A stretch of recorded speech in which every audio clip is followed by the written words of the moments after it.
రామ్ చరణ్ హీరోగా తెరకెక్కిన తాజా చిత్రం గేమ్ చేంజర్.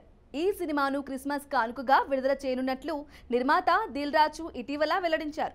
కానీ తేదీని ప్రకటించలేదు. సంగీత దర్శకుడు తమన్ తాజా పోస్ట్ ఆ లోటు తీర్చినట్లయింది.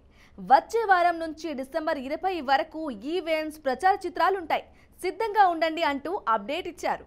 రామ్ చరణ్ ఫ్యాన్స్, సినీ ప్రియులు గేమ్ చేంజర్ సినిమా డిసెంబర్ 20న విడుదల కానుందంటూ కామెంట్స్ రూపంలో ఆనందం వ్యక్తం చేస్తున్నారు. నిర్మాణ సంస్థ శ్రీ వెంకటేశ్వర క్రియేషన్స్ తమన్ పోస్టును రీపోస్ట్ చేసింది.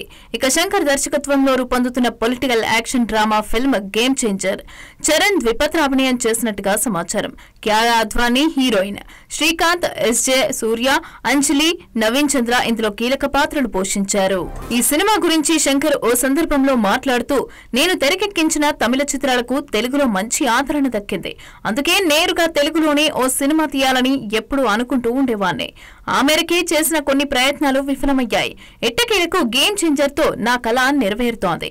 కార్తిక్ సుబ్బరాజు కథతో దీన్ని రూపొందిస్తున్నా. ఇక ఇది పూర్తిస్థాయి యాక్షన్ చిత్రం. నా నుంచి ఇలాంటి మాస్ సినిమా వచ్చి చాలా కాలమైందంటూ ప్రేక్షకుల్లో ఆసక్తిని రేకెత్తించారు.